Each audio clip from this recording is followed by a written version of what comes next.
welcome back to another week of the Short Round, all being brought to you by True Cowboy Nation and Wicked Fast Attire. I'm Katie Dixon, and once again joining us from the East Coast, we're going to start with Jay Murray this week, bull rider and someone that's no stranger to the road. How you doing, Jay?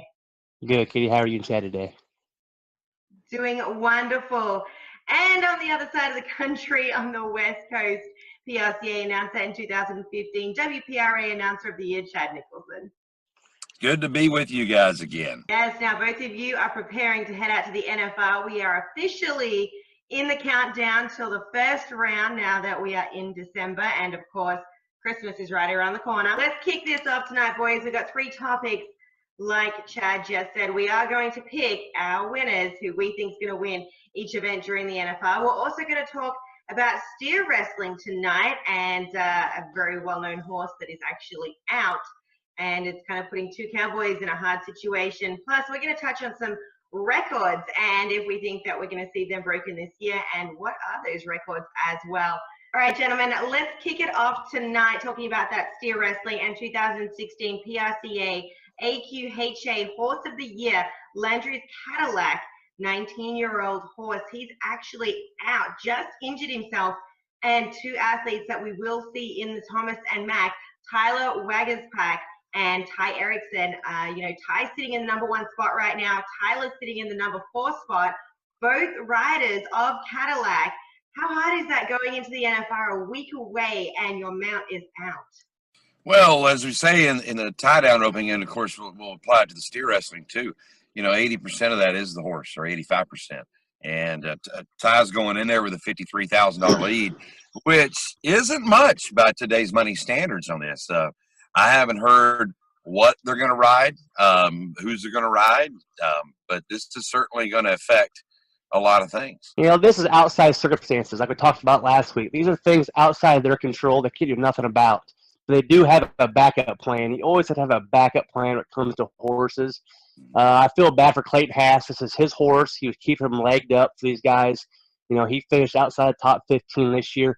But also Clayton, he makes 25% off this horse at the NFR. So it's a big big ding in his paycheck also. But they do have a backup horse, 2017 AQH Horse of the Year. They call Scooter. Has had some wins under his belt this year, so they are familiar with this horse.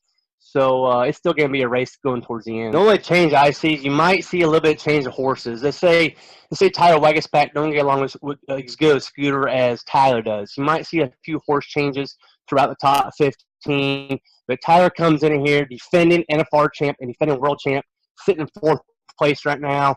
It's going to be a race to the end, and I'm excited to see it. Absolutely. And later on in the show, we're going to hear your picks on who you think is going to win the steer wrestling. Let's move on now to some of the records that are held at the NFR Arena, or the records all around.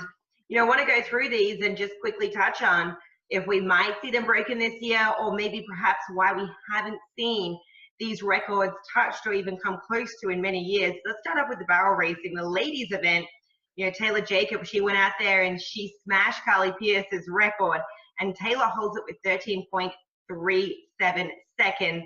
Now, both you gentlemen know the ground plays a big role for barrel races. Do you think we're going to see that record held by Jacob smash this year or not? I think that's the $1 million question every year. The ground is what it is at the Thomas Mack, and some nights it's good, some nights it's not. I really thought about that, and I thought, well, that's the only answer I can come up with.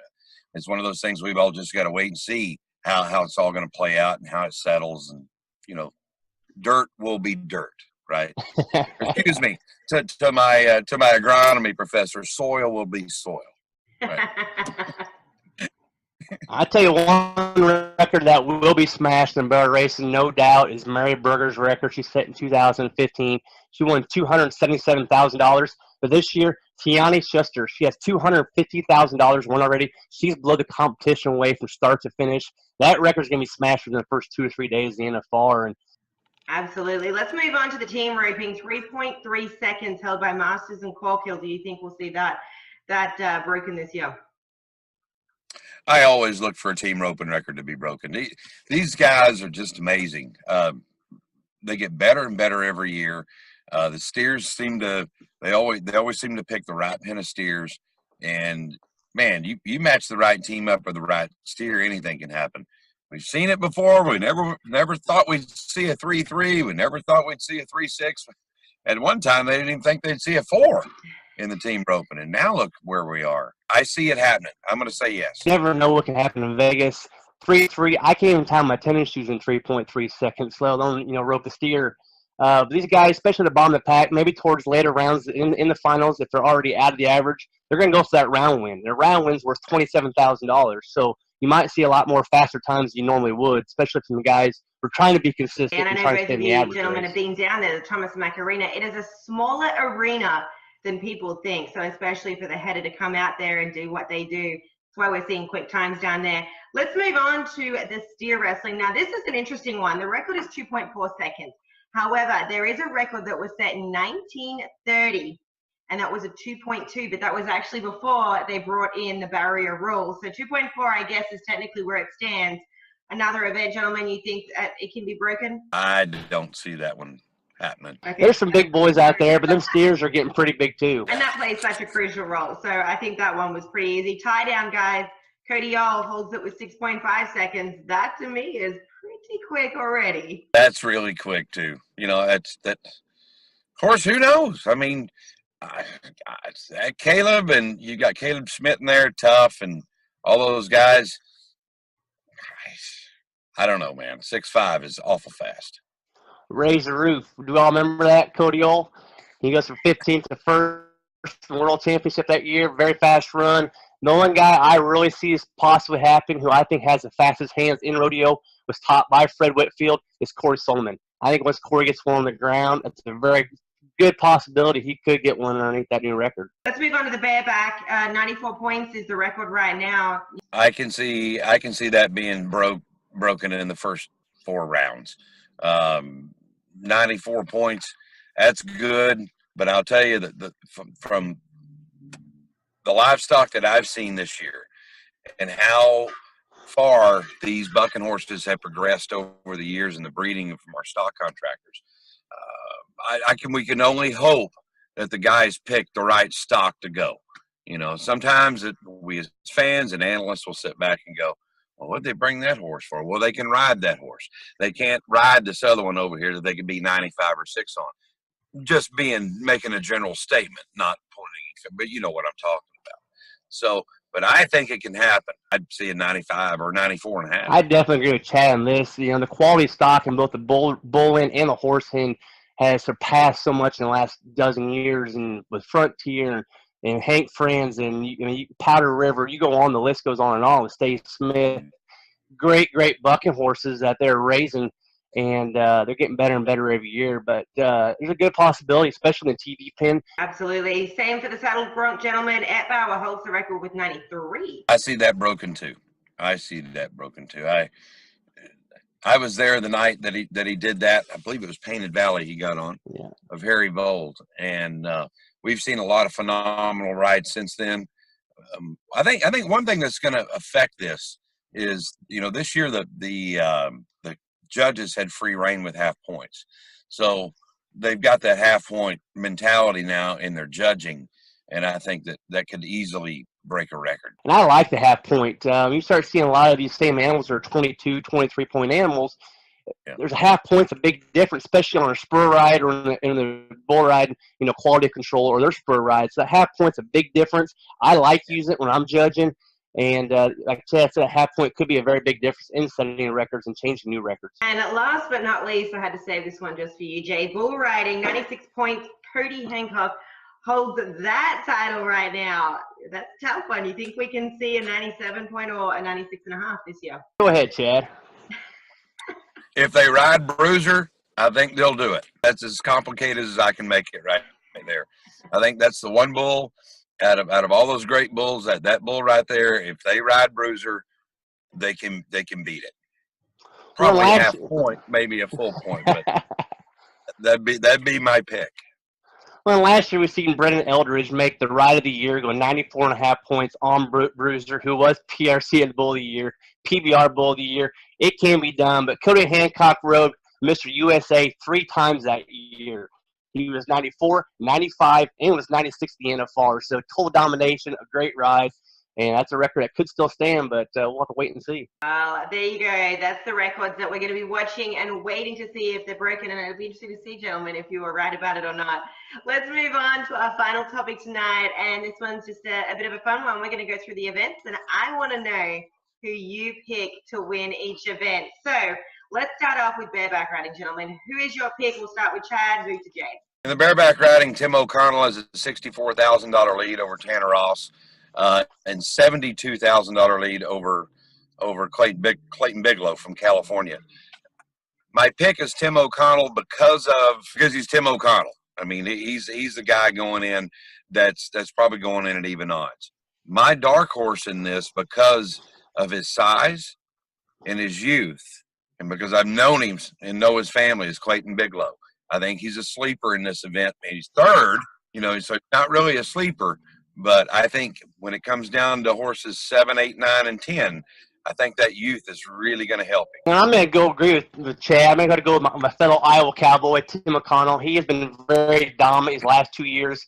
Last year he was dominant all the way through, and this year he's picked the pace up even more, winning more rodeos, having a bigger league, going to the NFR.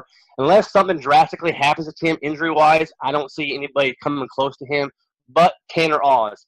Tanner Oz is second in the world. He does very well with strong horses.